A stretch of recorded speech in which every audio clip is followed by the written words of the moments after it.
Étudier la Bible, un podcast hebdomadaire pour approfondir la Bible, parole de Dieu. Bonjour à tous. Allez, on continue cette semaine notre étude suivie donc dans le livre de 1 Samuel. On aborde à présent le chapitre 28. C'est une histoire un peu étrange, un peu surnaturelle.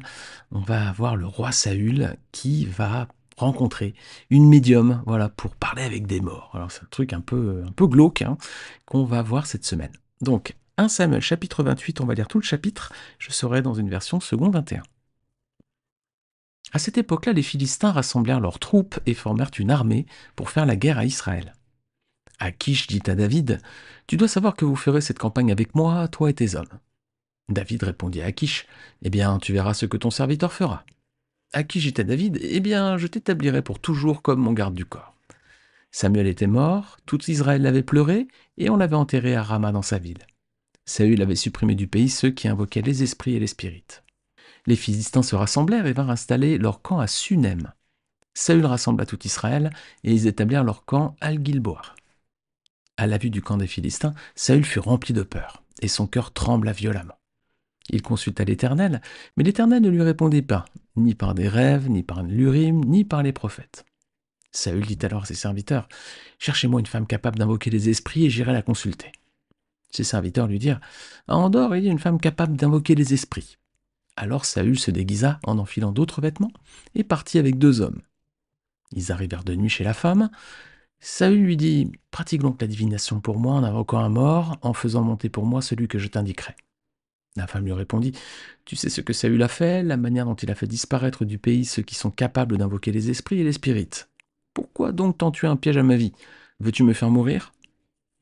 Saül lui jura par l'Éternel, « L'Éternel est vivant, il ne t'arrivera aucun mal pour cela. » La femme demanda, « Qui veux-tu que je fasse monter pour toi ?» Il répondit, « Fais-moi monter Samuel. » Lorsque la femme vit Samuel, elle poussa un grand cri et dit à Saül, « Pourquoi m'as-tu trompé? Tu es Saül. » Le roi lui dit, « N'aie pas peur, dis-moi plutôt ce que tu vois. » La femme dit à Saül, « Je vois un Dieu monter de la terre. » Il lui dit, « Quelle est son apparence ?» Elle répondit, « C'est un vieillard qui monte et il est enveloppé d'un manteau. » Saül comprit alors que c'était Samuel, et il s'inclina le visage contre terre et se prosterna. Samuel dit à Saül, « Pourquoi as-tu troublé mon repos en me faisant monter ?» Saül répondit, « Je suis dans une grande détresse. Les Philistins me font la guerre et Dieu s'est détourné de moi. Il ne m'a répondu ni par les prophètes ni par des rêves. Je t'ai appelé pour que tu me fasses connaître ce que je dois faire. » Samuel dit, « Pourquoi donc me consultes-tu, puisque l'Éternel s'est détourné de toi et qu'il est devenu ton ennemi? L'Éternel te traite comme je te l'avais annoncé de sa part. Il a arraché la royauté de tes mains et il a donné un autre à David. Tu n'as pas obéi à l'Éternel, tu n'as pas fait sentir à Amalek l'ardeur de sa colère. Voilà pourquoi l'Éternel te traite aujourd'hui de cette manière. L'Éternel livrera même Israël avec toi entre les mains des Philistins. Demain, tes fils et toi, vous serez avec moi, et l'Éternel livrera le camp d'Israël entre les mains des Philistins. » Aussitôt Saül tomba à terre de tout son long. Les paroles de Samuel le remplissaient d'épouvante. De plus, il manquait de force, car il n'avait pris aucune nourriture de toute la journée et de toute la nuit. La femme s'approcha de Saül et, le voyant très effrayé, elle lui dit, « Ta servante t'a écouté, j'ai risqué ma vie en obéissant aux paroles que tu m'as dites. Écoute maintenant toi aussi ta servante. Laisse-moi t'offrir un morceau de pain à manger.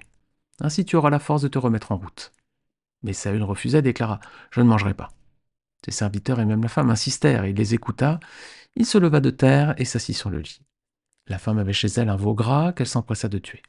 Elle prit de la farine, la pétrit et fit cuire des pains sans levain. Elle déposa le tout devant Saül et ses serviteurs, et ils mangèrent. Puis ils se levèrent et partirent la nuit même. Alors on a l'impression dans cette histoire d'être dans un mauvais film d'horreur là. Alors on va regarder justement ce que la parole veut bien nous dire ici. Alors verset 1er, les Philistins se regroupent de nouveau pour faire la guerre à Israël. Alors décidément c'est une vieille et mauvaise habitude entre ces deux peuples. Mais cette fois, il y a une petite différence, c'est que David se retrouve dans une situation délicate, parce que Akish, le roi de Gath, là où il est venu se réfugier, lui demande de faire la guerre à ses côtés contre les Hébreux. Alors David, il est confronté finalement à ses mauvais choix, il doit faire face. David, c'est lui qui avait autrefois vaincu le Philistin Goliath, et il se retrouve à présent dans le camp des ennemis d'Israël. Voilà, autrefois il s'était opposé aux Philistins, et maintenant il est dans leur camp. Alors, on voit que David ne s'oppose pas à la demande du roi, il se présente même, il dit, comme son serviteur. Alors Akish en profite et le nomme comme son garde du corps personnel. Bah oui, c'est qu'il a en face de lui un guerrier très puissant, et il se doute aussi que Dieu est avec lui. Alors voilà où se retrouve David à la suite de sa mauvaise décision, hein. Rappelez-vous, au lieu de consulter Dieu, il avait décidé de s'éloigner dans le pays des Philistins pour fuir Saül. Et à présent, il se retrouve dans le camp ennemi. C'est le serviteur du roi de Gath, et en plus, maintenant, c'est son garde du corps personnel. Lui, David, qui avait été quand même oint un roi sur Israël. Alors voilà, les amis, la déchéance d'une personne lorsqu'elle s'éloigne de Dieu. Voilà. David avait commis l'erreur de ne pas consulter l'Éternel lorsqu'il était parti trouver refuge du côté des Philistins. Voilà, à présent, où ça l'emmène. Alors, verset 3, on a un peu un verset de transition ici qui nous permet de restituer le contexte de l'histoire. Donc, Samuel était mort, il a été enterré chez lui, à Rama, et aussi Saül avait supprimé tous les médiums et tous ceux qui invoquaient les morts en Israël. Voilà, comme ça, on comprend mieux le contexte et ça, du coup, fait l'introduction avec la partie suivante. Donc, on a ici les Philistins qui se présentent devant Israël.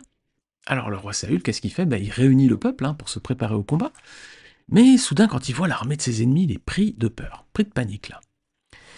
Alors, qu'est-ce qu'il fait? Verset 6, il prend la meilleure décision. Bravo Saül, cette fois. Il décide de consulter l'Éternel. Ce que David n'avait pas fait justement auparavant. Mais Dieu lui répond pas. Voilà. Pourquoi? Parce que Dieu l'avait rejeté, rappelez-vous, à cause des infidélités de Saül et de sa désobéissance. Alors Saül est livré à lui-même. Dieu lui répond pas, ni par les rêves, ni par l'Urim, ni par les prophètes, et en plus Samuel est décédé. Alors qu'est-ce qu'il va faire, Saül?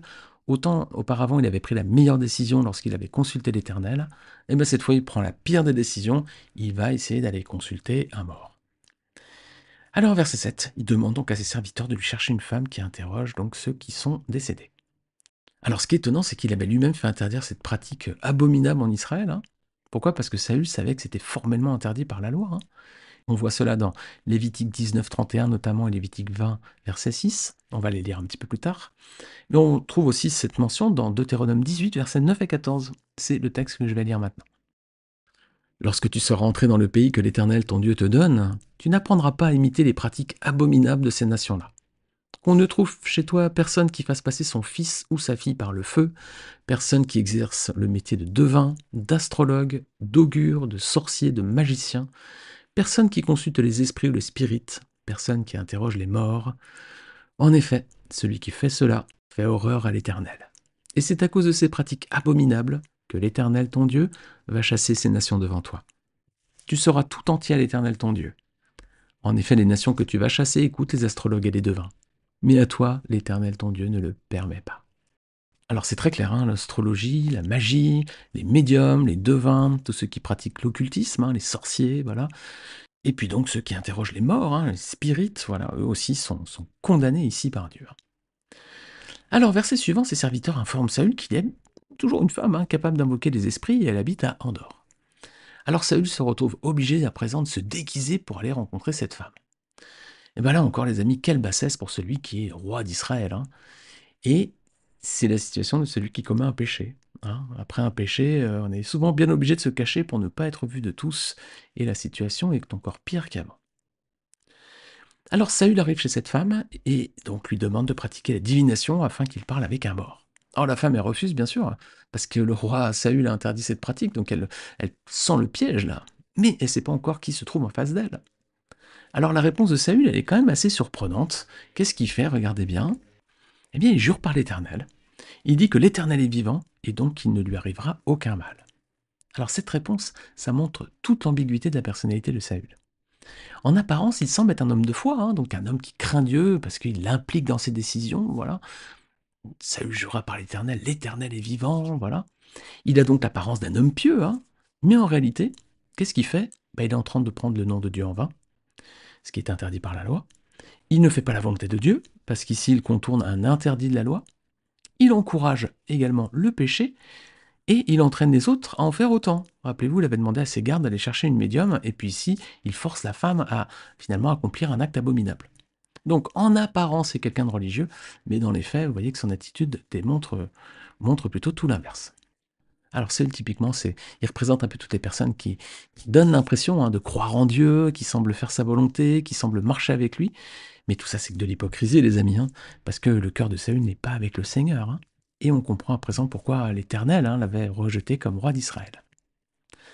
Alors la femme, elle décide d'accepter d'interroger les morts pour lui, vu qu'il lui a promis qu'il ne lui arriverait rien. et elle lui demande qui elle doit faire monter, entre guillemets. Alors ce mot, hein, monter, peut nous surprendre un petit peu. On a l'impression que voilà, on est dans les profondeurs de la terre, on fait monter quelqu'un, peut-être, hein, c'est l'idée. En tout cas, le mot hébreu Allah, A-L-A-H, ça a effectivement le sens de faire monter, hein, ou de rencontrer quelqu'un. Donc il y a un peu les deux traductions. Donc ici, la version secondaire a pris le terme monter. Il y a d'autres traductions qui ont préféré l'expression faire apparaître ou appeler quelqu'un. Donc Saül lui demande d'appeler ou de faire monter Samuel. Alors lorsqu'elle voit l'homme apparaître, la femme pousse un grand cri. Voilà. Pourquoi? Parce qu'elle comprend que c'est Saül qui est en face d'elle. Mais toutefois, le roi la rassure. Alors, elle lui dit ce qu'elle voit. La femme donc dit à Saül, je vois un dieu monter de la terre. Alors, le mot Dieu ici aussi peut nous surprendre. Le mot hébreu ici, c'est Elohim. Alors, Elohim, c'est un mot qu'on connaît bien. Hein. Il se trouverait 2599 fois dans la Bible. Il est utilisé pour désigner donc Dieu lui-même. Hein. C'est le terme qui est employé dans Genèse chapitre 1, verset 1. Au commencement, Dieu, Elohim, créa les cieux et la terre. Et ce mot Elohim est utilisé également pour désigner des divinités, des anges ou des dieux, avec un D donc minuscule. Alors ici, le mot c'est un dieu. On voit peut-être que la femme, elle ne sait pas trop ce que c'est, l'apparence d'un dieu. Elle est un peu, voilà, un petit peu perdue ici. Hein, c'est pas vraiment à qui elle a affaire là. Alors, verset 14, Saül a besoin d'être sûr quand même qu'il s'agit de Samuel. Alors il demande à la femme, mais c'est quoi l'apparence de cet homme là? À quoi il ressemble? Alors elle lui dit qu'il s'agit d'un vieillard et qu'il porte un manteau. Alors ces deux détails suffisent apparemment à Saül hein, pour être sûr qu'il s'agit bien de Samuel, et il s'incline devant lui. Les amis, est-ce qu'on peut vraiment être certain qu'il s'agit bien de Samuel? Alors je laisse la parenthèse ouverte, et on va essayer de répondre un petit peu plus loin. Verset 15, Samuel demande donc à Saül pourquoi il vient troubler son repos. Alors Saül lui donne les raisons de son geste, voilà, il est dans une grande détresse, hein. Il doit combattre les Philistins, mais Dieu ne lui répond plus. Donc il a souhaité parler avec Samuel pour savoir quoi faire, hein, qu'est-ce qu'il doit faire dans cette situation. Alors, versets 16 à 18, Samuel lui fait des reproches. Hein. Regardez ce qu'il lui dit. Il lui dit qu'il n'a aucune raison finalement de le consulter, hein, car l'Éternel s'est détourné de Saül. Hein. Il est même devenu son ennemi. Hein. L'Éternel le traite donc comme Samuel lui avait dit. Hein. En plus, il lui a retiré la royauté pour la donner à David. Et tout ça, ça arrive parce qu'il n'a pas obéi à l'Éternel. Et il va même un petit peu plus loin. Au verset 19, il lui annonce l'avenir. Il lui dit, voilà, Israël va être livré entre les mains des Philistins, donc Israël va perdre la bataille. Et le roi Saül et ses fils vont mourir au combat. Et ça va arriver demain. Alors, vous imaginez le choc pour Saül. Alors, on va reprendre la parenthèse qu'on avait laissée ouverte tout à l'heure, parce que cet épisode soulève une question. Hein, c'est, est-ce que Saül a vraiment parlé avec Samuel, ou alors est-ce qu'il a parlé avec un esprit ou un démon? Alors, tout laisserait à croire qu'il s'agit bien de Samuel, parce que Saül semble reconnaître à première vue. Le texte appelle cette personne en question Samuel à 2 reprises, versets 15 et 16. Son interlocuteur donc connaît les détails de la vie de Saül, il cite les échanges qu'il a eus avec lui et lui prédit même l'avenir avec exactitude. Donc en apparence, on pourrait se dire oui, c'est Samuel. Mais on va regarder certains détails qui peuvent peut-être nous troubler un peu. Déjà, Saül semble reconnaître Samuel sur la base de détails qui sont un peu flous. Voilà. Parce que c'est un vieillard dans un manteau. Bon, c'est pas très distinctif comme signe. Hein. Il y a beaucoup de vieillards avec des manteaux. Hein. On aurait préféré peut-être un détail plus personnel, par exemple, je sais pas, une façon de marcher, ou le fait qu'il, je sais pas, un détail un petit peu plus personnel, voilà. Donc là, il le reconnaît juste parce que la femme dit, voilà, c'est un vieillard dans un manteau. Bon, d'accord. Alors c'est vrai que de son vivant, Samuel portait un manteau. Regarde avec moi, 1 Samuel 15, 27. Alors que Samuel tournait le dos pour s'en aller, Saül l'attrapa par le pan de son manteau qui fut arraché. Voilà, donc on voit que Samuel effectivement avait l'habitude de porter un manteau. Mais les amis, on peut se poser la question quand même, est-ce que les morts peuvent emporter leur habit avec eux hein? Ou alors, c'est un signe distinctif hein, que Dieu a permis pour que Saül puisse vraiment le reconnaître. Alors c'est vrai aussi que la personne qui est citée comme Samuel ici, elle donne des détails dont seul lui et Saül avaient connaissance, notamment dans leur conversation. Mais ça prouve rien, les amis. Parce que les démons, notamment, ont aussi connaissance de certaines choses qui sont cachées aux hommes. Par exemple, ces démons savaient très bien qui était Jésus.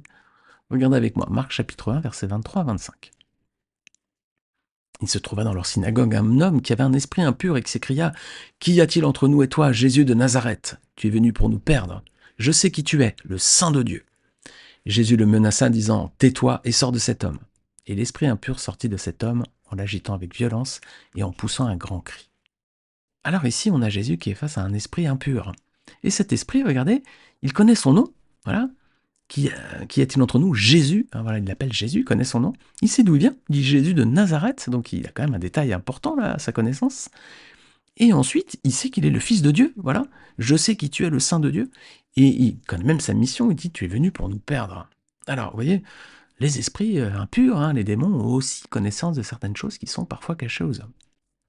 Et puis un petit peu plus tard, à l'époque du Nouveau Testament toujours, c'est Paul et ses amis qui vont faire un peu le même type de rencontre. Regardez avec moi, Acte 16, versets 16 à 18. Alors que nous nous rendions au lieu de prière, une jeune esclave qui avait un esprit de divination est venue à notre rencontre. Par ses prédictions, elle procurait un grand profit à ses maîtres. Elle s'est mise à nous suivre, Paul et moi, en criant « Ces hommes sont les serviteurs du Dieu très haut et ils nous annoncent le chemin du salut ». Elle a fait cela pendant plusieurs jours. Paul agacé s'est retourné et a dit à l'esprit « Je t'ordonne au nom de Jésus-Christ de sortir d'elle ». Il est sorti au moment même. Alors ici, on a une jeune femme qui avait un esprit de divination. Et que dit l'esprit ici? Il savait que Paul et ses amis étaient les serviteurs du Dieu très haut et qu'ils annonçaient le chemin du salut. Donc, l'esprit connaissait Dieu, il le craignait et ne cachait pas la voie du salut. Alors vous voyez, voilà, c'est des informations que les hommes ne savaient peut-être pas, en tout cas cet esprit le savait. Et dans les deux cas, Jésus comme Paul ont fait taire cet esprit mauvais. Donc, ces éléments ne nous permettent pas de confirmer qu'il s'agit bien ici de Samuel. C'est pas parce que Saül a un échange assez détaillé avec une personne en face de lui que c'est forcément Samuel. Si ça avait été un esprit mauvais, l'esprit pouvait aussi avoir accès à certaines informations. Autre détail un petit peu troublant, c'est qu'on peut quand même être surpris que Samuel ne fasse pas de reproche à Saül sur le fait qu'il utilise la nécromancie, le spiritisme là. C'était pourtant une pratique qui était fermement condamnée par la loi, et Samuel lui dit pas « En plus à tous tes péchés, ta désobéissance à Dieu, tu rajoutes en plus le péché de parler avec des morts. » Il lui dit rien. Bon. Mais pour moi, le détail qui est encore le plus troublant, c'est celui qu'on trouve au verset 19.